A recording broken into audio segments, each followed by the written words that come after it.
Good evening, everyone. You're extremely welcome to the last of our sessions on this channel, this virtual open evening.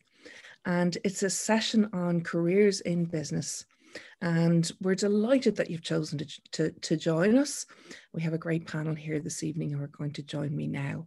My name is Maeve Houlihan. I'm the director of the Quinn School, and the image that you see there on the screen in fade is an image of the new UCD Moore Centre for Business, which is a fantastic extension to the school. We're very proud of it. So while this is virtual, we're really looking forward to the moment where you will come and visit the school in person as well. So our session now is on careers in business, and I'm delighted to introduce our panel to you. And so we're joined by three fantastic experts in this area. First of all, Leonie Phipps. And Leonie is our lead in the Quinn School, key lead in relation to the UCD Careers Network. And Leonie deals with all of our career challenges and questions in the Quinn School. And so Leonie is going to outline the key issues there, and in particular with a focus on coaching students, offering workshops, and the sort of opportunities that Quinn School students can avail of from the Careers Network at UCD. We're also joined by Coach Monagher, who's the student recruitment lead for talent attraction and acquisition at EY. So with Coach, we'll hear from her about the employer perspective, what employers like EY are looking for, the sort of career opportunities that might be possible. And I suppose it's one of many EY is one of many fantastic partners that we do a lot of things with in the school because many of our students do go on to work with EY. And we do those partnerships because we really see the value of co-creation. And that includes, for example, a wonderful studentship over the last couple of years. We'll tell you more about that anon. And finally, we're joined by Andy Lynch. And Andy himself is a graduate of the BCom in the Quinn School not too long ago, Andy, from 2016. And Andy's career is a really exciting story. So I'm looking forward to hearing Andy tell us a little bit about that. Andy is currently Global Product Marketing Manager with YouTube based in San Francisco. And he moved there having had at an earlier stage while at BCom, on the BCom program here, while an internship at Google. So we'll hear more. So you've got the careers UCD support side, you've got the employer side, and you've got the graduate perspective. I'm sure as the audience tunes in that you may have questions. So please feel free to use the Q&A box. We'll watch out for those. But first, I'm going to invite each of our panelists to just take a few minutes to outline maybe some key ideas that might be useful for you this evening. Leonie, would you like to start us off? That's great. Thanks, Maeve. So hi, everyone, for joining us this evening. So as Maeve mentioned, I am Leonie Phipps. So I'm the Career and Skills Consultant for the Undergraduate School of Business. So I just want to spend the next few minutes just talking about the career supports available for UCD Quinn business students, and then just some insights into careers in business as well. Can I have the next slide, please? Thank you. So in terms of what we do as a career service, so we run one-to-one guidance appointments, or as Maeve referred to, coaching sessions. And I'll talk a little bit in a couple of minutes on what we can do during those particular sessions. We run a number of skills workshops and career programs for students across the Quinn School. We run a number of recruitment fairs each semester. So we have a business and finance fair, we have a science, engineering and technology fair, we have a law fair, and then we have a summer internships fair in January for those students that want to go on into an internship. We also run a number of employer events, which of course are virtual at the moment, but they're all recorded. So any students that can't attend them at the particular time are free to go back and play them as well. At these employer events, it's a really good opportunity to network with employers, get a better sense of the summer internships that got available, the graduate programs, the types of skills and experience that an employer is looking for in a student. And I'm sure Koch will talk about this in a little bit more detail. And we also have a jobs portal available for employers to advertise positions as well. Can I get the next slide, please? In terms of our one-to-one guidance or coaching appointments, so we can give you feedback on your CV, a cover letter, an online job application that you're doing. We can give you tips on how to structure it and how to really showcase your skills and your experience to really get the employer's attention, okay? We can have conversations around career planning, career planning and career options. So what can you do with your degree, but also what are you interested in doing and how are we going to map it, how you're going to get there as well. We can give you advice on graduate jobs and graduate programs, internships, advice on where to find an internship, the benefits of doing an internship, and how to go through applying for an internship as well. We do one-to-one interview preparation, and we can also do mock interviews as well, just to make sure that you're really prepared for those interviews with the employers. In terms of the careers and skills workshops available to students in UCD, so we run a number of workshops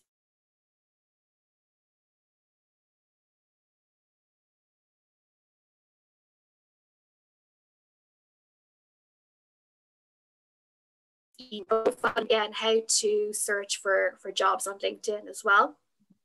We also run a number of workshops on online networking, job searching strategies, graduate programs and applications, where to source internships and how to apply for them. For anyone that's interested in master's programs, we also run workshops on those and personal statement applications as well. And then we have more skills focused workshops around presentation skills, commercial awareness, teamwork, leadership, emotional intelligence, etc. So these are just some initiatives that I've been running recently, specifically for Quinn School students. So every year we run an annual London finance and consulting trip. So this year it was virtual due to obvious reasons, but normally we take 20 students to London and we visit the top financial banks, investment banks, and also the top financial consulting companies that you don't see in Ireland as well, okay? Just to give students a flavour of what it would like to be and what it would like to work in London as well, okay? We also run an annual London law trip for students that are doing the business and law programme. Again, we pick 20 students and then we bring them over to London and we get them to visit some of the bigger law firms that you wouldn't actually find in Dublin as well. I run some bespoke workshops and talks around, you know, the internship program for Quinn School students, what is a graduate program, how to find one. I normally run drop-in CV clinics in the actual Quinn building itself. Now it's a virtual clinic, but again, it's still working really well. And then I would do a number of prep sessions for the academic internship program. And then we have mock interviews as well. I run a number of alumni panel events from different sectors and industries. Again, it's an opportunity for students to speak to the alumni directly and have more of an, I suppose, an informal conversation. And then I have been running some mock interviews or mock assessment centres, again, just to get all the students ready for their interviews with the employers. So where do Quinn School students go? Okay, so a lot of Quinn School students generally go into professional services, accounting, the big four, consulting companies, so banking, financial services, and then a large number of students would go into insurance, law firms, technology, software companies, retail, pharmaceutical, engineering, and of course, the public sector as well. So these are the top employers that hire Quinn School graduates, okay? So the majority of them, so quite a high percentage of students go and work for the big four. Accenture, AIB and Bank of Ireland and Central Bank. And then of course we have Davy, and then we have some of the software companies like Google, Microsoft, Salesforce, Oracle, Facebook, and then the law firms like Mason, Hayes and Curran and Arthur Cox. These are the top employers that hire Quinn School students. So what kind of jobs are they doing? So a high percentage of them are training to be accountants, okay? Financial advisors, they go into tax, auditing, advisory, management consultancy, investment banking, corporate and retail banking as well, fund management, they're training to be solicitors, But again, I'm seeing more and more students wanting to go into non-finance type roles. So they're interested in digital marketing, social media management, advertising, sales, business operations, HR recruitment, learning and development, project management. And again, what I'm seeing from students and graduates is, you know, and I suppose from the market as well, that there's a lot of opportunities available within business and data analytics at the moment as well. So again, these are just a flavour of the types of jobs that business students can do. For more information on different sectors and industries and specific job profiles on each of the roles that I've mentioned there, if you want to have a look at gradireland.com, it is a really useful website for students and graduates. And that's it for me. Thanks, Maeve. Thank you. Well, thanks so much, Leonie. So we just get a feeling, I suppose, as you said, for the range.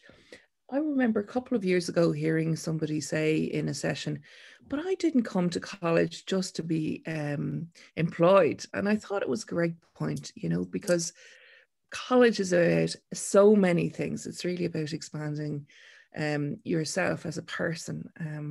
But there's no doubt about it, you know, careers matter to people, and business students tend in particular to have a real focus on having an impact on the world and what is it that I might do.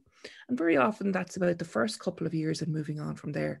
So I'm delighted now to turn to Coach and welcome you. If you might give us some comments. And Leonie had mentioned that professional service firms in accounting often tend to be very common, are very, the higher proportion, if you like. That's changing, but it certainly is the pattern. Coach, what would be your observations? First of all, Maeve, thank you so much for inviting me here tonight. It's great to be part of the Quinn Open Day.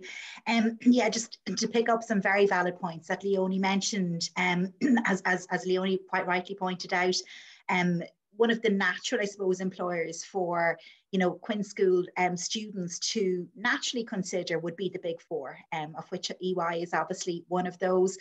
And I suppose over the years we've seen a steady change in pattern in terms of, you know, the Big Four would historically have been aligned with accountancy, audit, tax, and students who study, you know, those particular modules in Quinn tend to sort of gravitate, or maybe think they're going to gravitate towards that particular area within a Big Four.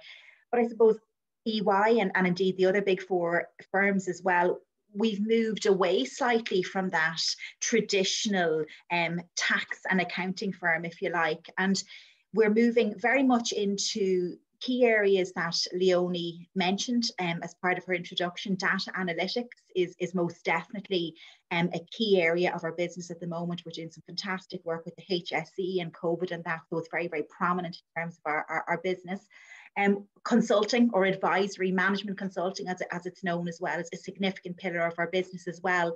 So I think certainly for students when they're thinking about the Big Four in general, or a firm of our type, you know, not to necessarily think that you're specifically pigeonholed, if you like, into traditional career types such as accountancy and tax.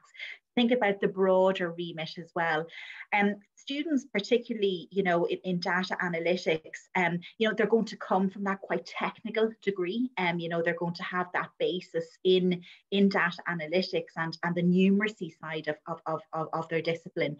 But certainly for students who are going into, say, our consulting division, for example, we would welcome students who might have focused on HR, who might have focused on organizational behavior, who might focus on project management, for example. So we welcome a wide variety of undergrad disciplines, or students who might have a particular strength in a particular area that they study. But certainly in terms of the Big Four in general, you know, it is the experience you get with the Big Four is second to none naturally. It gives you that opportunity to specialize within a particular industry, but also to see the breadth of the other service lines that can be offered. And in a lot of cases, we might have students who may go into a particular area of the business and then say, you know, I'm actually quite interested in restructuring, or I'm quite interested in, you know, the finance modeling end of things, and they get that opportunity to sort of experience elsewhere. So certainly the Big Four, you know, we're very blessed and honoured. I suppose we would take in approximately 300 students each year as part of our graduate programme. maybe more closer to 350 actually, and across our work placement programs and our summer internship programs, both of which are supported significantly by UCD as well in terms of promoting and assisting with us as those programs. We would take in about the same number of students again. So, you know, we would be have fantastic talent coming from UCD, and it's most definitely one of our own, and indeed all my colleagues in the other big four firms as well. It most definitely is one of the top colleges for finding that talent. So my two key points would be, yes, certainly the big four would be top of the list, I guess, in terms of Leonie's order of sort of numbers, if you like. But for students not to necessarily think that's just an accounting firm or that's just a tax firm. Students are welcomed from all different sort of undergrad disciplines and have the opportunity to develop their career in that space. Thank you very much. Yeah, it's really great to spell that out, because there is a very traditional, I suppose, idea that commerce equals accounting. Completely. They're interchangeable. And, you know, that's the sort of the misconception that we're constantly trying to challenge, I guess. And we're, you know, supported by, you know, yourselves in Quinn and indeed the wider UCD Careers Network as well, to try and really break down that traditional antiquated view, if you like, that the big four, once you do a BCom, you know, well, why wouldn't you just do the accounting exams, you know? But our consulting business, students have the option to do professional exams if they wish, but if they're going down the route of HR or leadership or that side of advisory, then the requirement to do professional exams aren't there. So I think it's a great springboard, a general BCom, but just not to think so narrowly about it as we may have done in times past. Absolutely. And as you mentioned that, just briefly to mention as well, I mean, EY has an association with the Entrepreneur of the Year, and we've been very delighted to be involved in that sense. You know, a totally different side to EY with our Enterprise and Innovation Hub in the Quinn School, just a space to have a different style of class. Completely, yeah. I mean, one of, like you rightly mentioned there, Maeve, the Entrepreneur of the Year competition. I think that a lot of your, you know, listeners and viewers today would be very familiar with it. And you know, entrepreneurship is obviously key to what we promote and encourage as part of the participants who take part in that, and they're shadowed and they're mentored. And it's always great. We would be heavily involved in entrepreneurship modules as well across the BCom programs, where, you know, some of our previous winners would come in and speak to students as well about what's best practice in entrepreneurship as well. So we do have that working relationship as well with the programs as well, which is great. So it's great to be involved at that practical level as well, to be able to bring competition to life, if you like, and bring that level of expertise to the program as well. So yeah, a lot of involvement, doing a lot, and hopefully going to do an awful lot more as well. Great. Okay. Well, thank you. I'll move to Andy now, if we would, Coach, whether I know that we'll have some follow-up questions for everybody. So Andy, it's always, I suppose, you know, when you hear companies like YouTube and Google mentioned, you know, it sounds, I suppose, like a very exciting career trajectory you've embarked on. But tell us, how did it all begin? What are you doing now, and what have you to tell us today? Yeah, delighted to. And first of all, thanks for having me. Yeah, my name's Andy. Graduated BCom 2016 or so, so not that long ago. But yeah, I'm currently working as a product marketing manager at YouTube, based in San Francisco.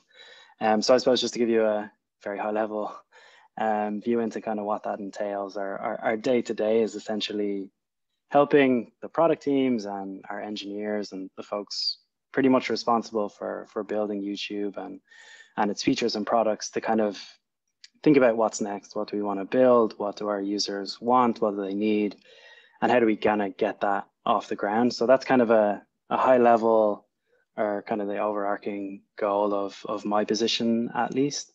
And just to kind of to spin off what Koch said too, like, as someone who did the BCom but didn't necessarily go down the accounting route, I obviously ended up in the marketing space. One benefit that I probably didn't realize or see while I was at Quinn itself, and only realized later once I kind of entered the working world, was marketing isn't strictly just marketing, right? You benefit from those modules around corporate finance, around accounting, and also kind of just conversing with students maybe on the legal side, or who might be taking the economics route too.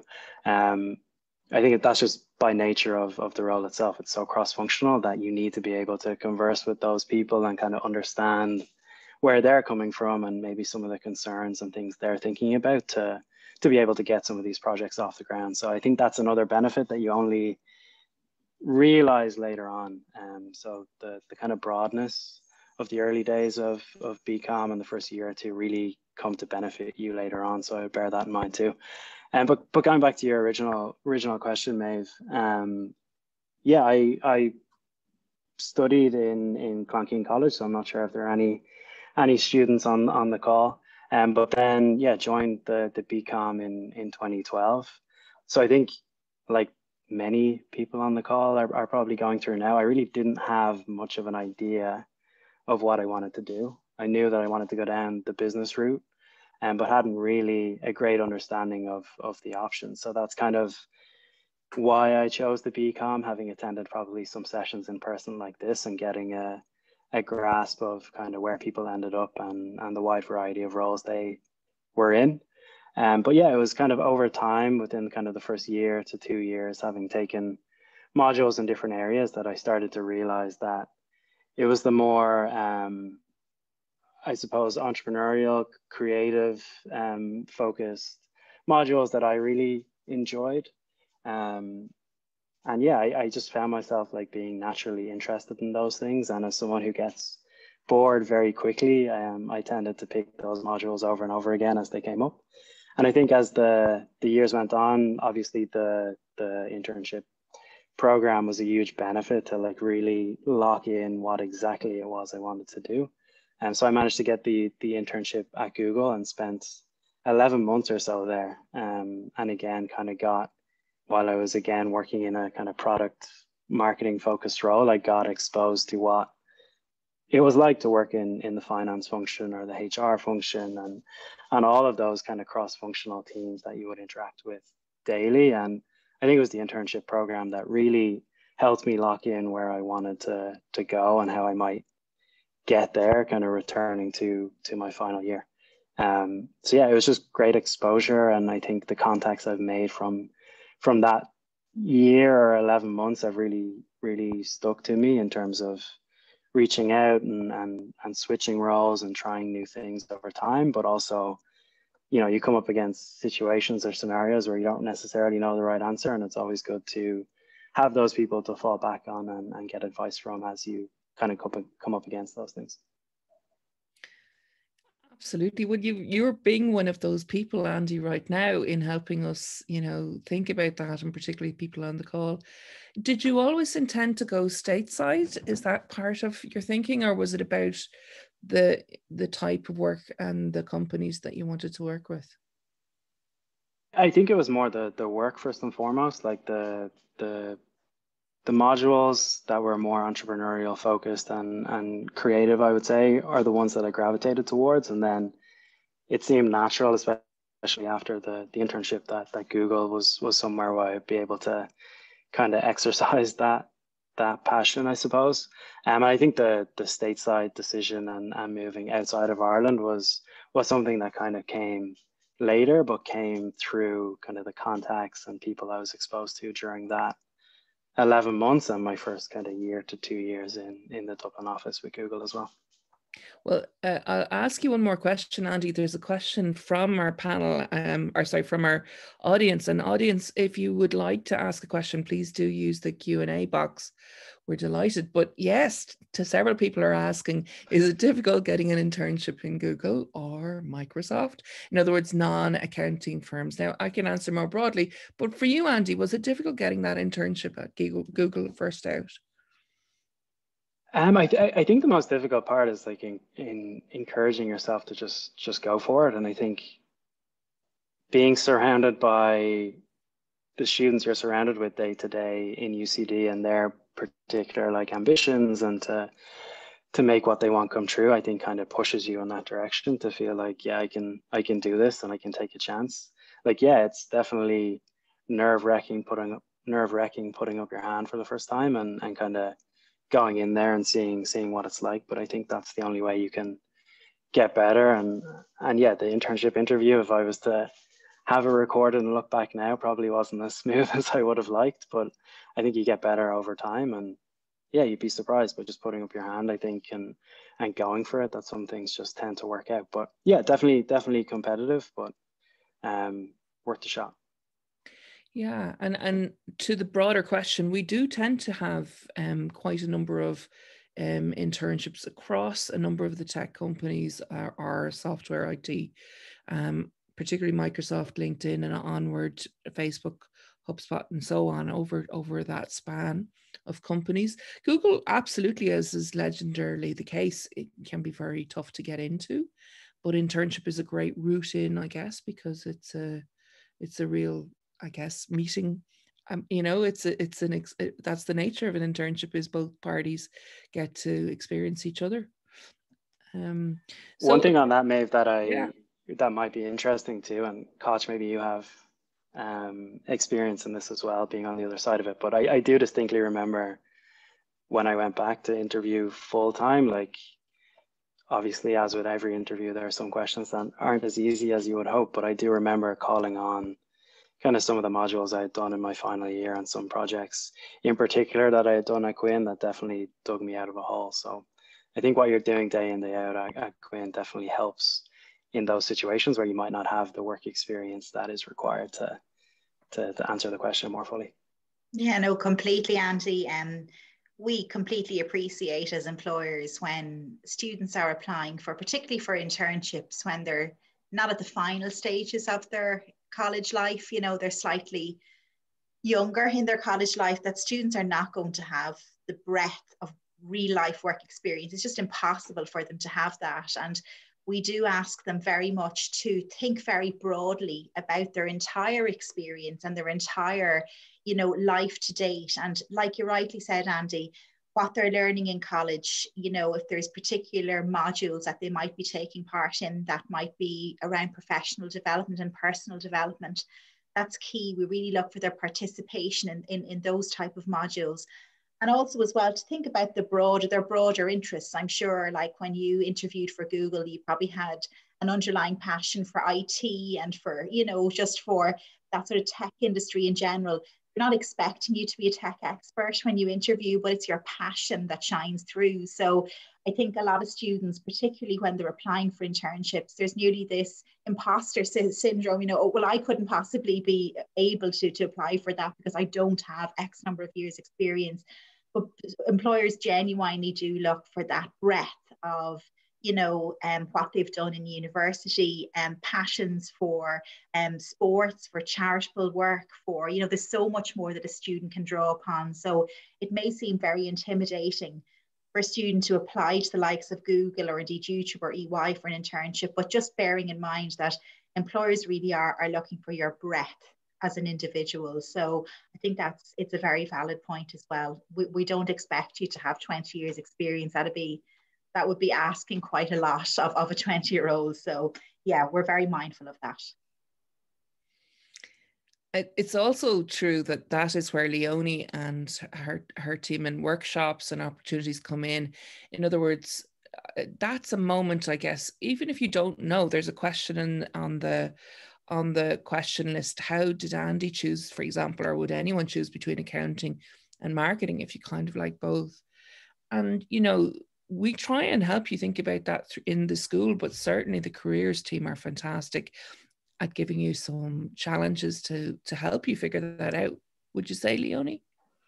Definitely, yeah. So we would give you advice around maybe you might want to do a summer internship that's marketing focused 1 year, and then the following year maybe you might want to do something that's a bit more accountancy or finance focused, just to maybe do a compare and contrast, and hopefully that will help students, you know, make up their mind about actually what are they really passionate about. Yeah. And then also, you know, there's the idea of assessment centers or different types of psychometrics that can kind of help you hone in sometimes possibilities you mightn't have thought of, you know. So it's really, I would always encourage students to make the time to book an appointment early on in the career centre before they're even thinking about careers, just to even ask the questions, never mind have the answers. But for you, Andy, was there a moment where you were thinking accounting, or was it always going to be marketing? Yeah, no, I was definitely an open book heading in. I did do some part-time work in a bank actually, which was semi-accounting focused. So that kind of exposed me to that side of things. And I just think through that experience, I started like thinking about or getting exposed to other departments within that particular bank and thinking about like, why isn't someone thinking about this? Or like, there's a problem over here. Why isn't someone fixing this? Or maybe I could fix that. And I think just from that overall experience and me kind of noticing myself gravitate towards those more ambiguous kind of problems and thinking about solutions, that I realized that that was kind of what I wanted to do more day in, day out. So yeah, no, 100% agree with your and Leonie's advice to, you can't lose anything from trying a couple of things and over time figuring out which one is really for you. Yeah, 100% agree with it. That's exactly kind of the route I took. And I think the other thing I would add too is you just need to be kind of strong-willed enough to, when you see your friends and everyone else going one route, and if that's not necessarily for you, to kind of put your steer your direction where your passion lies, I would say, is kind of the best way to think about it. That's it. And I would find that's usually what employers are looking for. They're looking for people who have a sense of thinking, that they're really thinking for themselves, whatever that means. It could be to be the accountant, or it could be something totally different, but to have a story, to have worked that through. And it takes opportunities and experiences to help you do that. So there's a question in the chat about, well, does the internship tend to lead to jobs? And I would say, I would like to ask Coach about that. But one thing I would absolutely say, from our perspective in the school, we're really proud of the internship program. Many of you might have been on the session earlier where there was a discussion with our internship manager, Claire Kingston. It's a fantastic program. It's been running for about 7 years. And prior to that, I think people did think about the BCom degree as a shorter, 3-year degree. And then people went on to do further postgrads or qualifications very often. We now would have about 200 students choosing to do a year-long internship every year. It's a fantastic addition. We love that it's a choice. You don't have to do it. You opt in to do it and make your 3-year degree a 4-year degree if you're doing a BCom, or indeed an Econ Phi degree, economics and finance. But what I really notice as a lecturer when students come back from their internship is their confidence. That's really the key thing. Obviously a little bit older, more mature, but particularly a sense of feedback, a sense of realizing what they can do. So Coach, why do companies like EY do internship programs? Yeah, and I suppose the very simple answer to that, Maeve, and you touched upon it, is it's early talent identification for us. Just to pick up on one of your points when you encourage students to, book with Leonie and her team, as early as possible. We consider that students have 36 or 48 months in university, essentially. And, that's a very short period of time.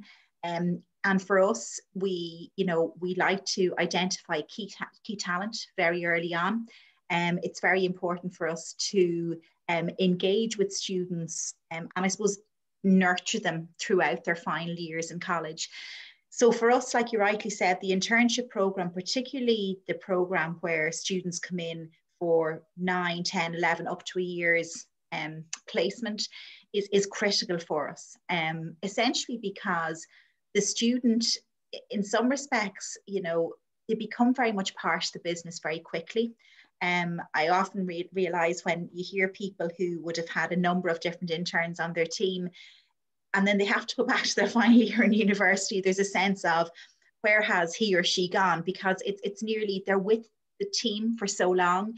They're very much client focused. They're given real value added, meaningful work from day one. So from our perspective, it allows us to really build a connection with students very early on in their careers, or their college careers, should I say. But also for us, it allows us to identify that talent very early. And like I said, just to go back to the question that one of the listeners posed around, do internships lead to job offers? The answer with ourselves is most absolutely yes. Our process, and indeed with the other big four as well, is that students who generally perform well within their internship process, at the end of that process would be called for an interview for a contract that would start when they leave, when they finish their final exams, essentially. So for us, we know that we have a really good pool of students who may have a year left to complete their final set of exams, but who are going to return to us and join us very well immersed in EY. So these students will join us after they finish their final exams. Yes, they'll have gone back to college and they'll have done that final year, but they hit the ground running so well when they come back to us in a year's time. So for us, we're moving more away from, looking at students in their final part of their years, but more to that early stage of talent identification. So it's fantastic that the likes of UCD, that you're offering courses. And I think, yes, in some cases it is optional, but we do see a lot more students, and you're probably seeing it yourselves, tending to opt in for the work placement, because I suppose they're seeing maybe their colleagues and their friends having gone through it and having that offer in their back pocket when they come back to university. So yeah, for us, it's a win-win situation, to be honest. Really would encourage students, if they can, to take that option and do that year work placement or internship, whatever way you want to call it. Thank you for that, Coach. You're making me think about one of our recent graduates who I know is working with you in EY, and that's Clodagh Nash. And Clodagh was speaking on one of our calls earlier. She's a graduate of the Economics and Finance program and went on to do an internship, a really interesting internship that we offer. It's a scholarship to be an intern with a non-profit organisation. Clodagh worked with Concern, did some really interesting work with them, and then joined yourselves, so that's a really interesting trajectory. Completely. And even if it's that they don't join us, if we're looking at recruiting students who have an internship with any sort of organisation, non-profit, whatever that may be, it's definitely a standout piece on a student CV. So I would definitely encourage, to take that year out and, as Andy said, kind of focus, your thoughts on a particular area, but also it's really CV building, and it's maturity and confidence building as well. So an awful lot to be gained from it. Yeah. So thanks, colleagues. That's quite a few questions about the internship. Now, I just see one or two other questions that we might just pick up on, and they're a bit more specific. So there's an interesting question from Tara. She asked, do companies prefer to see students with a language and cultural experience or an internship if you had to choose? Does anyone have a view on that? I mean, Coach, you might be obvious, but... For ourselves, you would think that the natural answer to that is an internship, but not necessarily so. We really do value students who have the rounded experience. So if they go traveling for a year, or they take time out to do charitable work, or they're involved in a sports organisation, that can form the basis of an offer as much as an internship. So I would definitely say to students, a lot of students may come to the end of their college career and kind of go, well, I didn't do an internship, and slightly panic, that maybe I might be left behind. And that's definitely not the case. We do look at each student's, sort of what they've done overall. So yeah, you would think the answer is, oh, absolutely, it's an internship. But no, there's an awful lot more to somebody's past experience and what they can bring to an organization than simply an internship. So I would say to students, obviously I would encourage them, if they can, to get that experience, but not to feel like they're missing out if they don't. Once they're trying outside of their academic life, to get some rounded experience, to really get involved in society and, in their local communities, that's really, really important. Well, that's great. There's an interesting question here, and it might be broader as well to go to perhaps Andy as well. Although it's not your field, the question is about corporate careers, or corporate law careers, for example, business and law graduates. Would they be better going abroad for their career, or are there top opportunities in Ireland? And no surprise, but I would say there are top opportunities in Ireland. Ireland is at the nexus of a number of issues, and right now with Brexit, it really is a space, and obviously with financial services also, where the international field in law, in finance, in tech, in pharma is very, very strong. And so that's absolutely true. Now, at the same time, the flip, and why we might ask Andy to comment, is that I think increasingly we're seeing, as we think about careers, we're seeing careers, people moving in chunks in their careers, and there might be stages that you might do different things in your career. And, taking some time in another jurisdiction or country is always a great thing to do. So, Andy, I'm not going to pin you to the mast on your own career trajectory plans for the future, but at the same time, what is your general thought about working internationally?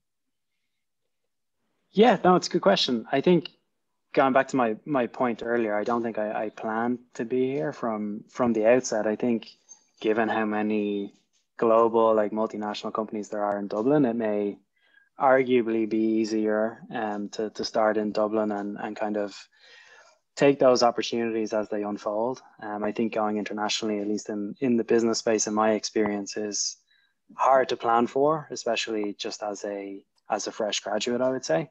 But it is something I think as you get more experience and get more exposure to different fields within your organization or others, and different people who may have done it in the past, I would say doors kind of tend to open that you may not have originally planned for. And that was kind of the case with me. It was probably an opportunity. Had I passed, it would have been hard to go back on and do later on. So I think it's a question of, starting strong, maybe in Ireland might be the easiest bet, and then either looking for those opportunities to go abroad, whether it be for a short-term assignment or more longer term, as and when they come up. But I think you can definitely pursue that direction. It's just one that's hard to plan for, and probably comes when you least expect it. Yeah. Thank you so much, Andy. Overall, the reason I love working in the university and why it feels like such a great privilege really to be the director of the Quinn School. If I was to be really frank, it's not specifically at all because it's business. It's because it's about people with ideas who want to do things. And it's because I suppose we're continually seeing people make these extraordinary journeys. Andy, I would have not known, what you were going to go on to do when you were a student in, first and second year with us. And that's true of every one of our students. And at the other end of the spectrum, we see our alum, our graduates come back to us and come and talk to our students as mentors, as speakers, and just as part of the family, the alumni family of the university and of the business school. And a major motivation for most of us is actually to give back, in that sense of the circle of sharing what you've learned and being able to help somebody else make those career decisions through hearing your story.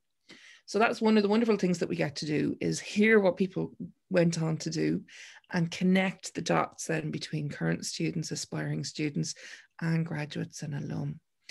So we like to do a lot of that. So the panel that we're having tonight, we're coming towards the end of it now. We'll begin to draw to a close and say thank you. But I really think it was a lovely conversation. It was lovely to have the chance to talk to all three of you in this way, because it's so important, the careers end, the employer end, the alumni end. And listeners to the call will have heard students throughout the evening. We're really proud of all of you and how you intersect. And if anything, that's what college is about. It's about bringing all those opportunities together. So you're not here, if you're thinking about coming, you're not here just to get a job, But a job is a really important part of how you will go on to make your impact on the world, and whether that is going to be in the YouTubes or the EYs, or starting up something of your own, or maybe you'll be like me and go into academia or public service in some way. You will find across the business degrees the potential to give you the skills and the mindset really to get on the road. So that's what we're about. I'd like to thank everybody who asked questions and who attended the talk this evening. It will be retained and you'll be able to listen back. So will the others. If you missed one or wanted to catch one that was on a parallel stream. And I'd just like to invite you to always feel free to get in touch with us. You have a feeling now from our wonderful conversation this evening of the sort of people, the sort of supports and the sort of opportunities that you do meet in the school. We're really proud of that. And we hope, that you will find the right course for you. And we want to support you in doing that. So that's it, everybody. I'd like to just close by saying thank you very much. Thanks, Leonie. Thanks, Coach. And thanks, Andy, all the way from San Francisco. And it's been lovely talking this evening. And I know that we'll talk again soon. So thanks, everybody. Have a great rest of the day and evening. Thank you.